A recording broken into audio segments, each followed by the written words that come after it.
Mi nombre es Azalia del Valle Witz, quien cursa el quinto semestre Grupo F. Específicamente este trabajo o este podcast es para la materia de filosofía. Espero que les guste.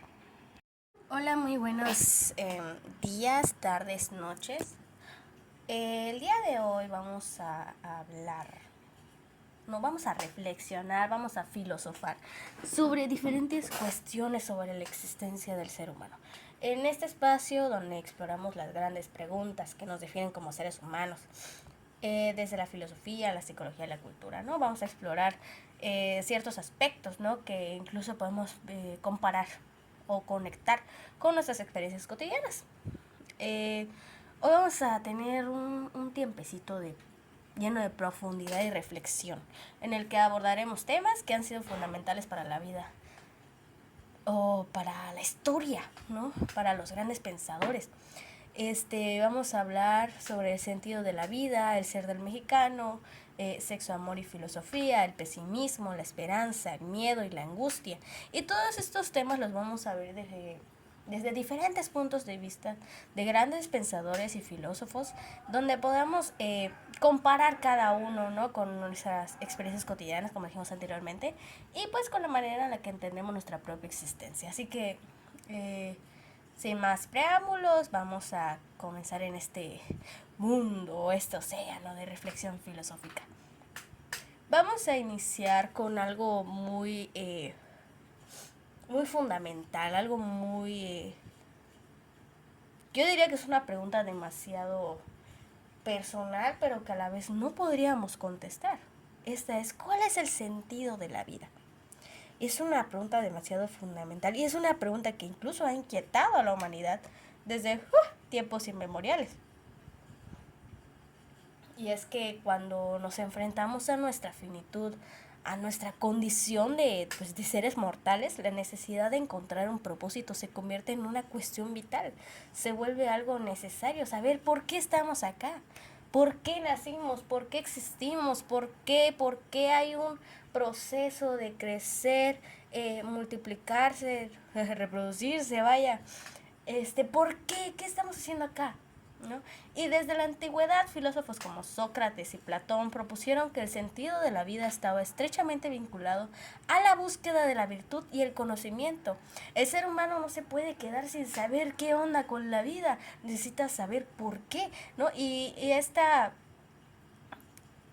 cuestión de duda, no de pregunta, ya nace desde nosotros, ¿no? Podemos compararlo con lo que se dice ahorita, ¿no? Que los niños tienen la edad de los por qué, ¿no? De la pregunta del por qué. Donde pues desde chiquitos estamos dando, ¿por qué pasa esto? ¿Por qué pasa aquello? ¿No? Porque la inquietud de saber de dónde salen las cosas o de dónde venimos nosotros viene desde muy chiquita. De hecho, Sócrates, en una famosa sentencia que dice, una vida no examinada no vale la pena ser vivida. Y esta misma nos invitaba a reflexionar sobre nuestras decisiones y acciones, pues solo a través de un autoanálisis o de un autoexamen podíamos encontrar un propósito que diera significado a nuestra existencia. En la filosofía moderna, esta cuestión fue tomada por los existencialistas como Jean-Paul Sartre, quien argumentaba que la existencia precede a la esencia. Para Sartre no hay un propósito inherente a la vida humana. La vida no tiene un sentido predeterminado. Solo somos nosotros con nuestra libertad quienes creamos el significado de nuestras vidas a través de nuestras elecciones. Incluso hasta este punto esto puede sonar como liberador, pero también implica una gran responsabilidad, llevar quiénes somos. Sí es cierto, no solo somos nosotros con nuestra libertad, pero también de nosotros conlleva cómo vamos a vivir esa libertad, ¿no? ¿Cómo vamos a definir quiénes somos nosotros? Es la esencia. Ay, perdón. Por otro lado, Albert Camus, un gran filósofo existencialista, de hecho, reflexionó sobre lo que él llamó el absurdo, esa contradicción fundamental entre la búsqueda humana del sentido y un universo que parece indiferente a nuestras inquietudes. En su obra El mito del Sísifo, Camus plantea que, aunque la vida no tenga un sentido trascendental, podemos encontrar la libertad en aceptar ese absurdo, literal absurdo, y vivir nuestra vida de manera plena, sin ilusiones, solamente, como dijimos anteriormente, vivir nuestra libertad. Solo somos nosotros y poder aceptarlo, ¿no? Prácticamente, aceptar ese absurdo sentir del vivir, porque solamente es vivir nuestra vida de manera plena, como acabamos de decir, sin ilusiones. Finalmente, un pensador que nos ofrece una visión profundamente humana del sentido de la vida es Viktor Frankl, creador de la logoterapia. Frankl, que sobrevivió a los horrores del Holocausto, encontró que incluso en las circunstancias más extremas el ser humano puede encontrar un propósito. De hecho, Frankl afirmaba, y aquí lo tengo escrito, el hombre no está preocupado por encontrar el sentido de la vida en términos abstractos, sino que lo busca a través de la creación, el amor y la experiencia. Es decir, según Frankl, el sentido de la vida no es algo que se impone, sino algo que cada persona debe encontrar por sí misma. Como acabo de decir, es la existencia de la esencia, es quiénes somos, solo somos nosotros. Como dijimos anteriormente, según Jean-Paul Sartre, la existencia precede a la esencia. No hay un propósito, solamente somos nosotros. Y vivir nuestra libertad y vivir con el saber que solo somos nosotros. Y sí, como dijimos anteriormente, suena como que liberador, ¿no? Decir, ay, no hay un motivo por el que estés aquí, solamente tienes que existir. Pero eso igual conlleva una gran responsabilidad, un gran compromiso de poder llevar nuestra vida y pues hacer algo de provecho con ella. Si tenemos la libertad de ser solamente nosotros, o la libertad de solamente existir prácticamente, debemos decir qué vamos a hacer con esta vida, qué vamos a hacer, a dónde vamos a avanzar, cuáles son nuestras metas, cuáles son nuestros propósitos puestos por nosotros mismos, como acabamos de decir, que el sentido de la vida no es algo que se impone, sino algo que cada persona debe encontrar por sí misma. Y pues puede que no lleguemos a una respuesta definitiva sobre cuál es el sentido de la vida. Sin embargo, la búsqueda misma es lo que le da valor a nuestra existencia. Vamos con el siguiente punto, el siguiente subtema de esta grabación, ¿no? De este podcast, no sé cómo decirlo. Ese es el ser del mexicano. Vamos a tocar un tema muy profundo, ¿no? Y de mucho orgullo, diría, para los mexicanos. ¿Qué significa ser mexicano? Incluso para poder responder esto tenemos que llevar un complejo histórico, cultural, social, y cada uno de estos puntos o estas complejidades le han dado forma a la identidad de este país. La perspectiva filosófica de un gran pensador mexicano y famoso un gran filósofo, diré yo, Octavio Paz. Octavio Paz abordó esta cuestión, ¿no? Del ser del mexicano en su obra El laberinto de la soledad. Paz hablaba de la soledad del mexicano como un sentimiento profundo de desconexión, resultado de la mezcla de culturas, la historia de la colonización y la lucha por una identidad propia. En palabras de Paz, el mexicano es un ser dividido entre lo que es y lo que quisiera ser. Esta división, según Paz, nos lleva a una constante búsqueda de identidad, una lucha entre lo tradicional y lo moderno, lo indígena y lo europeo. Sin embargo, esta división pues también se convierte en una fuente de riqueza cultural. México es un país que ha logrado transformar el sufrimiento y las contradicciones en una fuerza colectiva. El concepto de resiliencia es fundamental aquí. A pesar de las adversidades, el mexicano ha aprendido a encontrar la belleza en lo que parece doloroso. Esto lo vemos en tradiciones como el Día de Muertos, que celebra la muerte no como algo triste, sino como una forma de honrar a los que se han ido y recordar que la vida es un ciclo continuo. Me encanta este punto, ¿no? Esta forma, ¿no? En la que representan a los mexicanos, que vemos la belleza en lo que parece doloroso. Y es cierto, ¿no? El Día de Muertos es pues es una celebración, ¿no? Es una tradición, diría yo. Es curioso cómo específicamente este Día de los Muertos, ¿no? Este Día de Muertos, entre más colorido, más... Es que encontramos como mexicanos la belleza, ¿no? Como acabamos de decir, en algo que pues para otros puede ser triste, ¿no? El celebrar el regreso temporal de familiares y seres queridos, perdón, difuntos. Y y pues esto es parte, ¿no? De la riqueza cultural, ¿no? De una fuente de riqueza cultural. Y es padre como el mexicano no puede, eh, ay, no sé, como, buscar una identidad, ¿no? Buscar una forma de ser. Es una forma de honrar, ¿no? El ser mexicano también está vinculado a un profundo sentido de comunidad y pertenencia. Las relaciones familiares, las festividades, la comida, las tradiciones populares son todas formas de reforzar esta identidad colectiva. Al mismo tiempo hay una constante tensión con lo global, lo moderno, el proceso de modernización y occidentalización que sigue redefiniendo qué significa ser mexicano hoy. Vamos con otro punto, ¿no? Nuestro tercer punto, nuestro tercer subtema, diría yo. Que es un tema que la verdad a mí me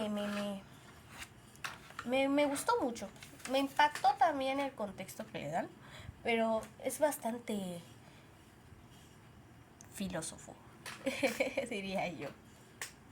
Se trata de sexo, amor y filosofía. Vamos a tocar un tema muy fascinante y a la vez complejo, ¿no? El amor y el sexo han sido temas centrales en la filosofía, desde los filósofos griegos hasta los pensadores contemporáneos. Y su relación con la ética, la libertad y la identidad ha sido objeto de reflexión durante siglos. Vamos a hablar de un filósofo, o un psicoanalista, mejor dicho, bastante influyente, un pensador bastante influyente del siglo XX, el cual es Erich Fromm. En su obra... en su obra el arte de amar. El arte de amar. Ay, ya lo repetí 2 veces. Fromm aborda el amor no como un sentimiento pasajero o una emoción irracional, sino como una habilidad que debe ser cultivada. Fromm sostiene que el amor verdadero no es simplemente un deseo o una atracción, sino una profunda conexión que involucra respeto, conocimiento y compromiso. De hecho, dice Fromm, el hombre busca el amor porque es la única manera en la que puede realizarse sin perder su integridad y su libertad. El amor no es un placer, según Fromm, el amor no es un placer, es una acción, un ejercicio de la voluntad. Desde otro ángulo, bueno, aunque siguiendo aquí con Fromm, vamos a hablar de algo que pues ahorita está muy visto hoy en día, ¿no? En la sociedad actual, donde hablamos sobre la diferencia de sexos, hablamos de que el machismo, el feminismo, que vivimos en una sociedad machista. Pero según Fromm, no existen diferencias, sino deficiencias. Bueno, aunque es dos filosofías bastante, no contradictorias, bastante debatidas, diría yo, porque según la filosofía anti-igualitaria no existen diferencias. Ay, me jugué el ojo. Sino deficiencia, ¿no? La filosofía anti-igualitaria afirma que... Ay, mi ojo. Afirma que no existen diferencias, ¿no? Lo que sí ambos sexos no comparten o tienen de igual son las ansiedades, y esto es algo que ha influido en la sociedad desde pues tiempo atrás hasta la actualidad, ¿no? Porque aunque ya no se practican ese tipo de cosas, como que la mentalidad de una mujer dominada por un hombre o un hombre machista, ¿no? Etcétera. Esta misma mentalidad sigue estando prácticamente hoy en día. Aunque se ha estado fortaleciendo el feminismo, ¿no? Y etcétera, etcétera, etcétera. Aún sigue esa mentalidad actualmente, ¿no? Una cosa que es igual, ¿no? Entre ambos sexos son las ansiedades. Para los hombres es el fracaso. Fracasar como hombres, ¿no? Y entre los mismos grupos, ¿no? O juntamientos de hombres, no sé cómo decirlo, no soy hombre, pero pues lo que podemos hablar según Fromm es que fracasar como hombre, fracasar en no complacer tal vez sexualmente a una mujer o de fracasar como hombre, ¿no? Fracasar como ese estereotipo, ¿no? De cómo debe ser un hombre, ¿sí? Y y una de estos mismos conceptos de fracaso, ¿no? Como para un hombre, pues tiene que demostrar algo, ¿no? Tiene que demostrar. Y esto lo vuelve vulnerable, ¿no? Porque tiene que demostrar su masculinidad, tiene que demostrarlo, ¿no? Su ansiedad es fracasar. Sin embargo, por otro lado, la vulnerabilidad de la mujer es la dependencia al hombre. Su ansiedad, ¿no? Inicia con el pensamiento de no querer quedarse sola. Vivir frustrada, ¿no? De no poder no satisfacer al hombre, ya sea de forma sexual, ¿no? O independientemente, sino que, sino que pues el miedo, ¿no? O la ansiedad es quedarse sola. Y actualmente pues vivimos este tipo de situaciones, tristemente, ¿no? Porque el quedarse sola, ¿no? Ya se vuelve como un motivo para ser de menos, ¿no? No que estás solterona o cosas así. Y pues eso afecta, ¿no? A la mujer como tal. Sin embargo, según Fromm, entre los sexos es mayor su... ¿qué? Sin embargo, Fromm nos dice que la igualdad entre los sexos es mayor que su diferencia. Pues ambos somos seres humanos, ambos somos seres que comparten las mismas potencialidades, ambos tenemos los mismos deseos, los mismos temores, somos seres humanos. Lo único que nos diferencia de, pues como hombres y de mujeres son las diferencias sexuales, ¿no? Que uno tiene, con todo respeto, ¿no? Vamos a tratar de hablar bien, no que él tiene pene y yo tengo vagina, no, eso no es, esa es la única diferencia entre hombres y mujeres. Pues sin embargo ambos somos seres humanos, ¿no? Ambos tenemos la misma potencialidad, ambos somos seres humanos, ¿no? Lo único que nos diferencia son nuestras diferencias naturales con raíz en las diferencias sexuales. Sin embargo, esta diferencia natural no nos da el suficiente fundamento, la seguridad para poder separar a los hombres y a las mujeres y darles una inferioridad a unos y una superioridad a otros. En la sociedad no es como que nos pongan en filita y nos digan las mujeres van a hacer esto y los hombres van a hacer otro. ¿Por qué? Porque son completamente diferentes y cada uno va a tener cierto rango en la sociedad, ¿no? Hombres, ustedes van a tener una superioridad. ¿Por qué? Porque son los hombres, porque son más grandes, porque son fuertes. Sin embargo, las mujeres, como son diminutas, va a ser algo mucho más sencillo, ¿no? Quedarse en casa y es lo único que van a hacer. No, según Fromm, estas diferencias sexuales no dan suficiente fundamento para pues separarles y atribuirles funciones diferentes en la sociedad. Desde otro ángulo, el filósofo existencialista Jean-Paul Sartre también aborda el amor, pero lo hace desde una perspectiva diferente, muy diferente a la de Fromm. Habla de una perspectiva de libertad y autonomía. Sartre considera que el amor es un terreno de conflicto y poder, porque pues en una relación amorosa ambos individuos luchan por preservar su libertad mientras intentan fusionarse con el otro. El amor para Sartre implica una constante negociación entre el deseo de libertad y la necesidad de conexión. Por su parte, Simone de Beauvoir, Simone de Beauvoir, en su obra El segundo sexo, analiza cómo las relaciones amorosas y sexuales han sido históricamente moldeadas por estructuras de poder. Este filósofo Beauvoir argumenta que las mujeres han sido históricamente subyugadas y que el amor y el sexo a menudo reflejan esta dinámica de opresión, que es lo que estábamos hablando hace un ratito.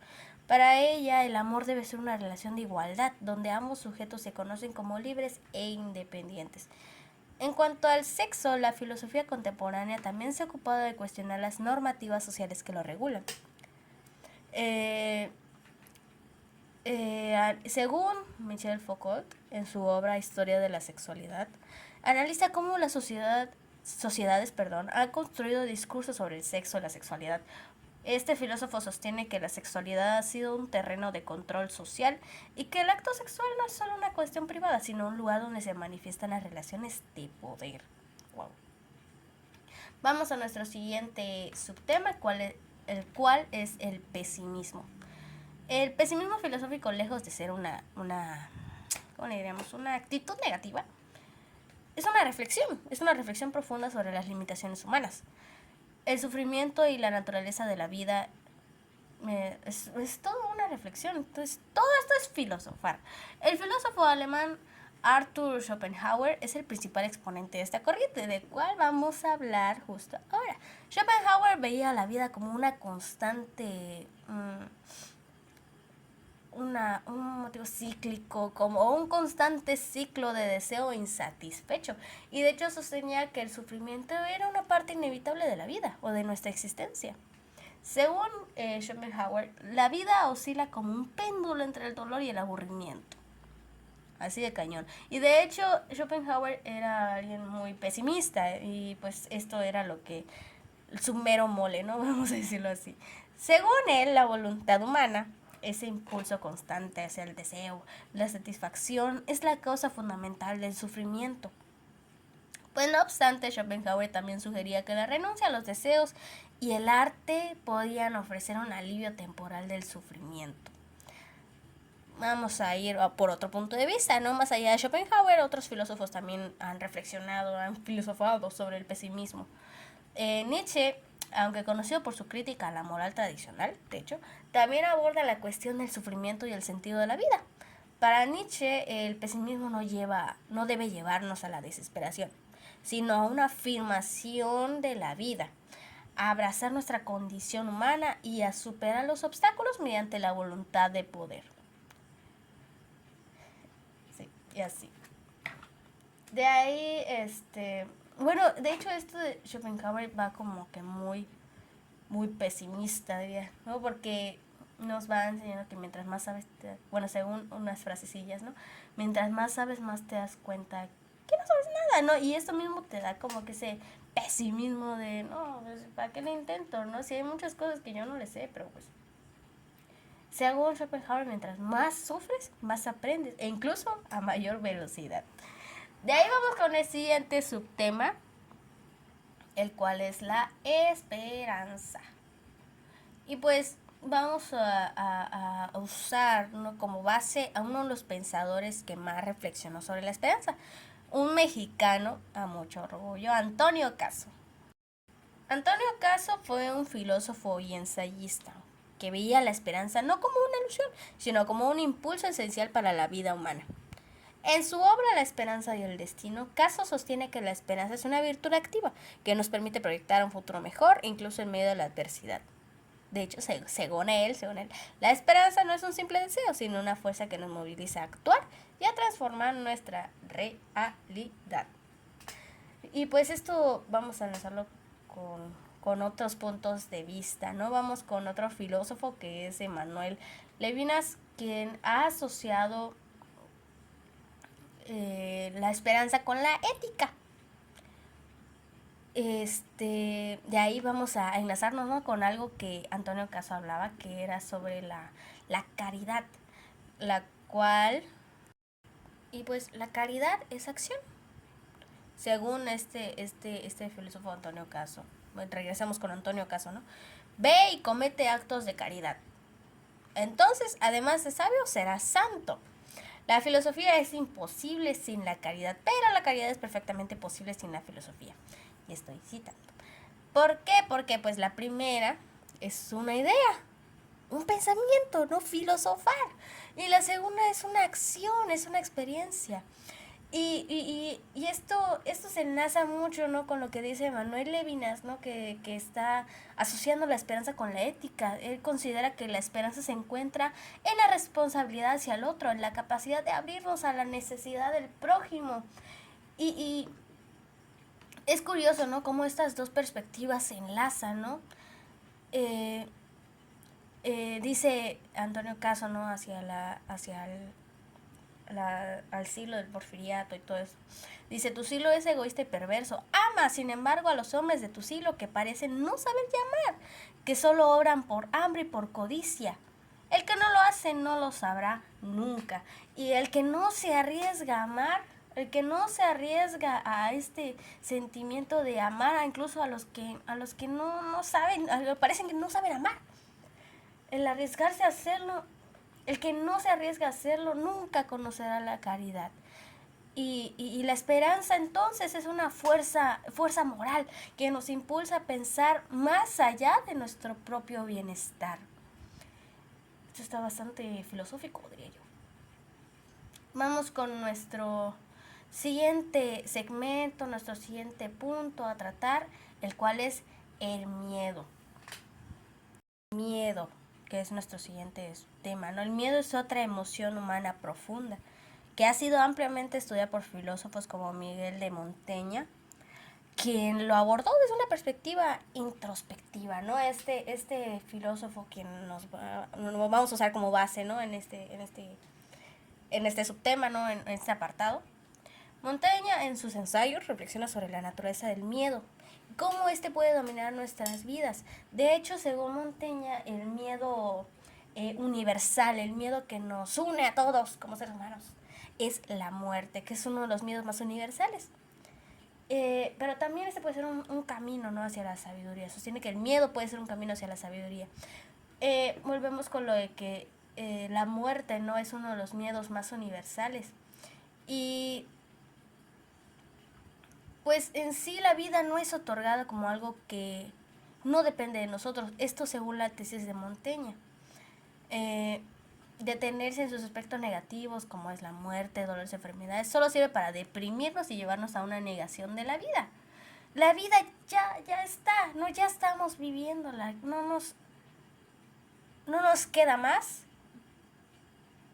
que saber vivir con el conocimiento y con con el conocimiento, ¿no?, de que morir forma parte del vivir. Pues en particular morir no es más que el último acto del vivir, según la tesis de Montaigne. Y tiene razón, si nos quedamos a vivir en la angustia, ¿no?, en el miedo prácticamente de morir, en solamente pensar en eso, no vamos a vivir en el presente. Y según Montaigne dice, el sabio vive en el presente y para él el presente es la totalidad del tiempo. El sabio se ha hecho una promesa a sí mismo, no lanzar jamás imprecación contra la vida, y él vive como si estuviese manteniendo un juramento. En suma, el sabio es aquel hombre que sabe ser lógico consigo mismo y que no hace otra cosa que extraer todas las consecuencias que surgen de la decisión de vivir. Entonces, esto vamos a compararlo, ¿no?, con otro filósofo contemporáneo, Rollo May, que por su parte ve el miedo como algo intrínseco a la experiencia humana. En el libro El sentido de la ansiedad, May dice que el miedo puede ser una fuerza destructiva si se nos escapa de las manos, pero también puede ser una llamada de atención que nos obliga a enfrentar las tensiones y contradicciones dentro de nosotros mismos.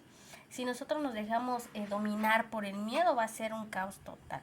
Y como dice, el miedo pues es una fuerza destructiva. ¿Por qué? Porque nos va a atacar libertad, lo más profundo de nuestros pensamientos y vamos a empezar a sobrepensar sobre el futuro, sobrepensar sobre lo que va a pasar y no vivir el presente, ¿no? Como dice Montaigne. Y el miedo puede ser algo demasiado arrasador, ¿no? Que puede acabar con todo lo que hemos formado desde el pasado hasta ahora. Y si nos ponemos a pensar, ¿no? En lo que va a pasar el día de mañana o cuándo va a llegar el día de nuestra muerte o si nos vamos a enfermar con tal cosa, vamos a perder completamente el sentido de lo que está pasando en el presente, ¿no? Y nos vamos a enfocar en el futuro.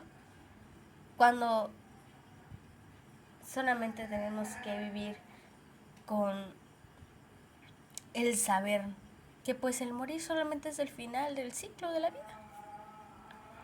De ahí vamos con este tema que creo que está muy enlazado con este del miedo, que es la angustia. La angustia, esa sensación como de vacío o desconcierto ante nuestra libertad, fue uno de los temas centrales de nuestro filósofo principal, vamos a decirlo, Søren Kierkegaard, quien profundizó esta experiencia humana en su obra El concepto de la angustia. Kierkegaard veía la angustia como una emoción vinculada a la libertad, esa capacidad de elegir que al mismo tiempo nos llena de incertidumbre y responsabilidad. Para él, la angustia es la reacción natural ante la toma de conciencia de nuestra libertad absoluta, un sentimiento de desorientación ante la infinita cantidad de posibilidades que tenemos.